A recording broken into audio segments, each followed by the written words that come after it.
perfect time. We're live. We're live, guys. Hi.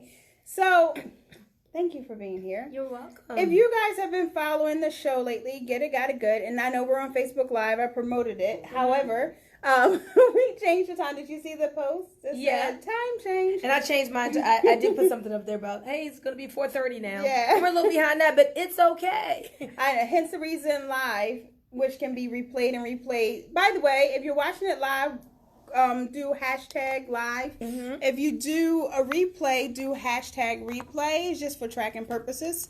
So that way we can know who is on what. And I don't know even how you do that, Boomy.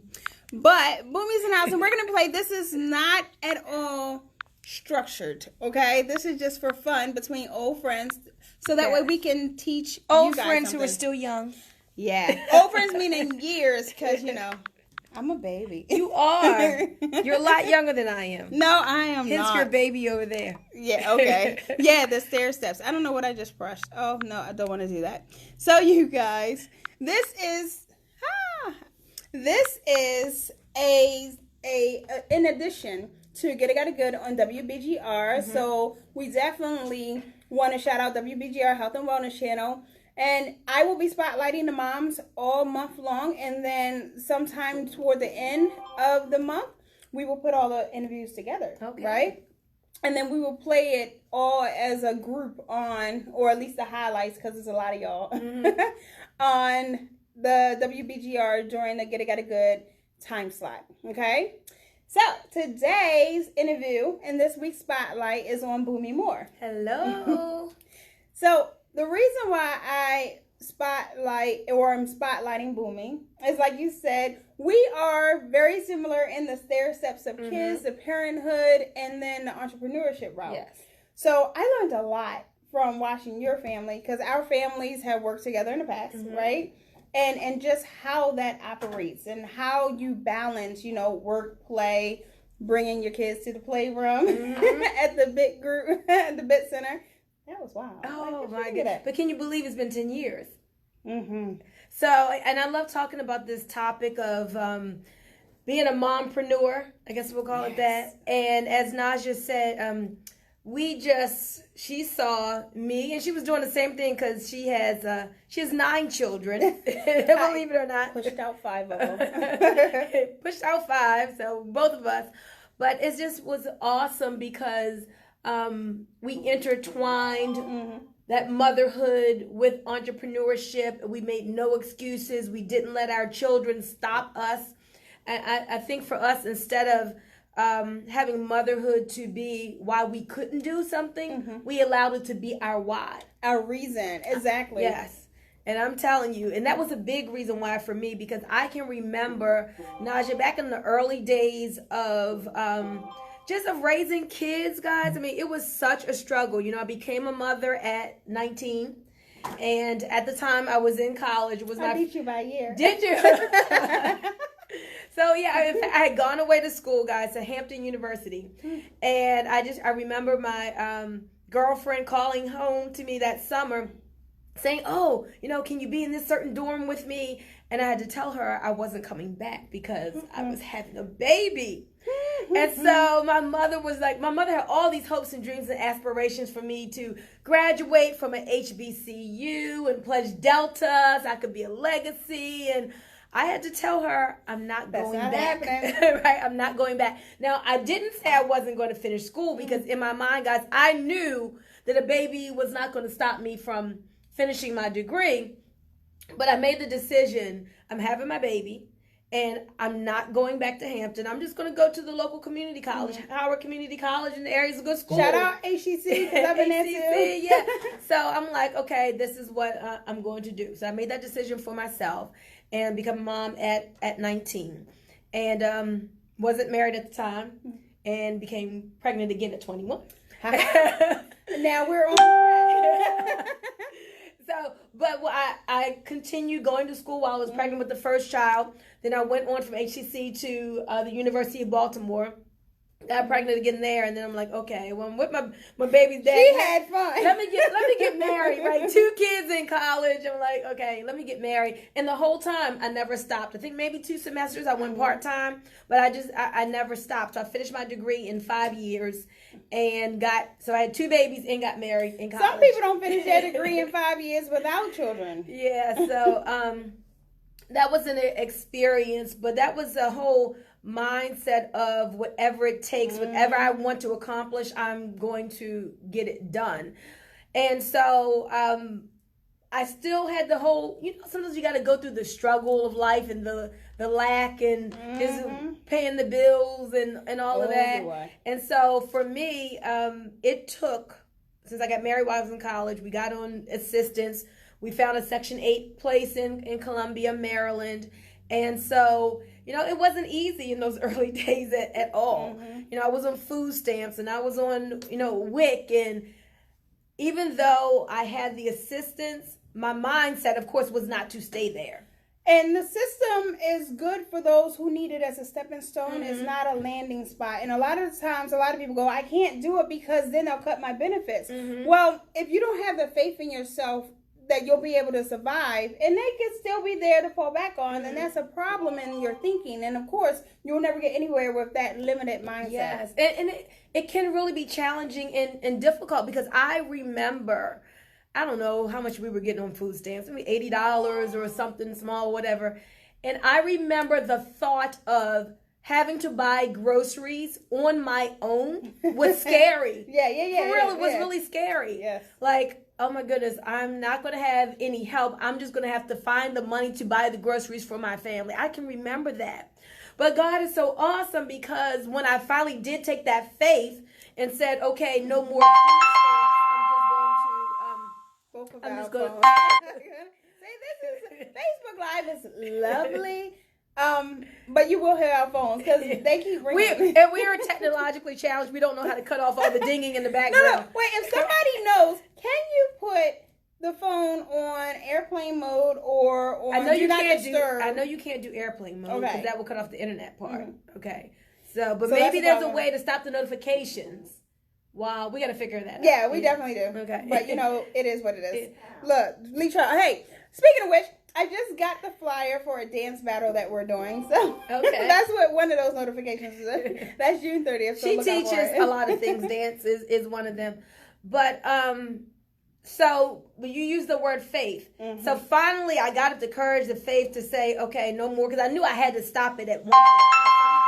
And so God is so awesome.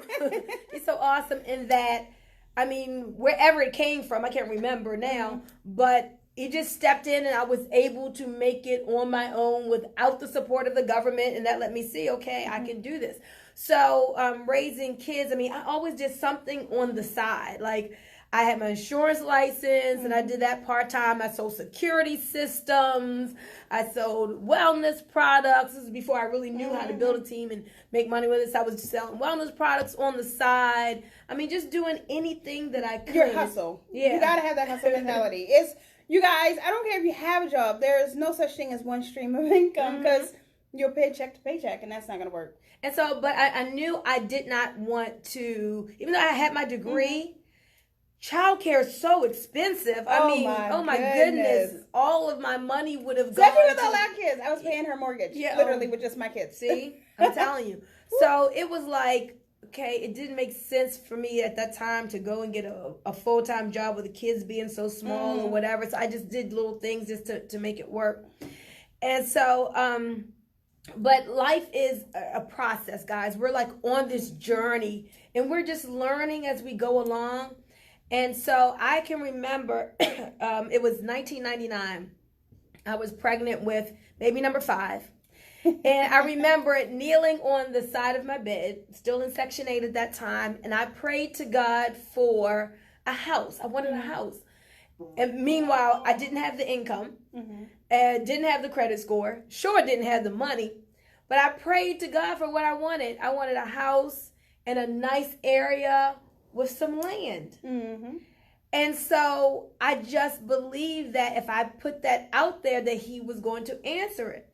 And so what I started doing was just by faith taking the steps like, okay, well, I prayed for a house, so I better start looking for plans. And so I called a builder that I knew and, started looking through plans of what I would want. And I was married at the time, was doing it with my husband at the time.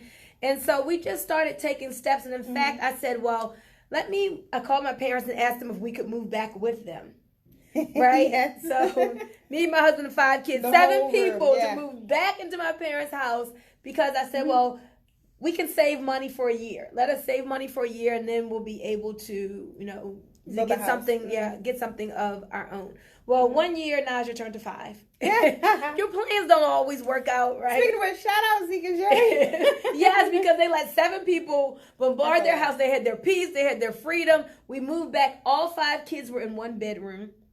Sound familiar, right? Dory and my daughter's here. This whole story is the 5 kids in the 1 room, the Section 8, the food stamps, the WIC. You guys, this is basically identical, just about 5-7 years later. Yeah. And so we're just telling you this, guys, to encourage you, right? It's not you start is where you finish. But so they were in all 5 in 1 room. We were in the other room. But let me tell you, I was feeling bad that all my kids had to be in 1 room. They have the best memories of that. They do. When we had the bunk beds, it was like 3 kids in 1 bed and 2 in the other. And they would be in the room just laughing and playing. And I'm like, go to sleep. Stop playing. But they talk about that today. Now my kids, my youngest is 18, oldest is 28. And they have such fond memories of being together. I can't even picture that yet. Hey, Sean. So, but anyway, just to kind of speed the story up a little bit. And in the course of time, and that was in 1999 that we moved back. Well, by, 2004, 2003, I was like, okay, I've got this degree. Let me go get a job in Baltimore City because I'm like, I need something to give me some stability. And at that time, they were hiring teachers as long as you had a degree, 40,000. I was like, ooh, 40,000. Yeah, that's a lot of money, right? It's set income. Right. So I got the job and I started working for Baltimore City Public Schools at Edgecombe Circle Elementary, and hated it. Loved the kids, but it was so stressful. It was a challenge, but I thank God for the money. But I was only there a year because I'm. Let me tell you, I worked in Baltimore City as well. In this public school system, elementary and middle. And I'm not talking about, one of the better areas. Right. And the stress did not come from necessarily the kids. Of course, there was troubles in the school. The stress came from knowing that there was a lack. So some kids would come hungry, some kids would, and it was just too much to bear because as a mother, it's like, okay, you want to do certain things, but you guys, sometimes the school prohibits you from feeding the kids, and I shout out all teachers who deal with that every day. So just wanted to say let me say this. Let's talk about that for a moment because the struggle in city schools is so real. Yeah. I mean, so our kids grow up in Howard County. We know how wonderful those schools are. So I'm there as a teacher in Baltimore City, and literally pages are missing from books. No. Have you ever walked into a school, the library, and there was no books in the library? Terrible. It's like, how is this a library? And out here it's like, this is wonderful AV equipment and everything is new. Everybody got and laptops. And so I go into even like either the pages were missing or even there were not enough books for each kid. Can you imagine in Howard County a child not having a book because there's not enough? Come on now. That wouldn't happen. No, out here they have one for school and one for home. See? So it's a different It grieves you. It grieves you. And then it was, there's so many systemic problems. This would be a whole nother conversation. But listen, I had kids, one little boy, Marvin. This is 3rd grade, guys. I taught 3rd grade. He was 11 years old, turning 12 in the 3rd grade. Now, that's 6th grade age. Okay, all right. He was turning 12 in the 3rd grade. And so he was writing this paragraph, right? And I had to proofread it. And he wrote, D.A. boy went to D.A. store. I'm like, Marvin, like what? I couldn't figure out what he was trying to write. He said, Miss Moore, the boy went to the store. And I was like, oh my gosh. Hey, Speedy. Hi. Now you know where I am, right? But I was not. Speaking of which, wait a minute. Okay. I'm sorry. Hey, Daddy. Boomy shouted you out Wednesday show. So definitely go check that out if you haven't seen it yet. Yes, always, always. You're awesome. And so, so I was like, oh my goodness. He really thought, he said, Miss Moore, the boy went to the store. He was 11 years old and did not know the was spelled T-H-E. He was spelling it D-A. And this is Sarah. I'm like, is this what I got to deal with my poor a lot of the people? times they're in holding ground. So the school is not a school. It's a holding ground. And statistically, if a child cannot read by the 4th grade, and I wonder if that's by the 4th grade now, or if that's by a certain age. Because if you're already 3 or you're in the 3rd grade and you're 12, it can't necessarily be the 4th grade. It's just, I guess, around that age. How old are you, child? 10? 10.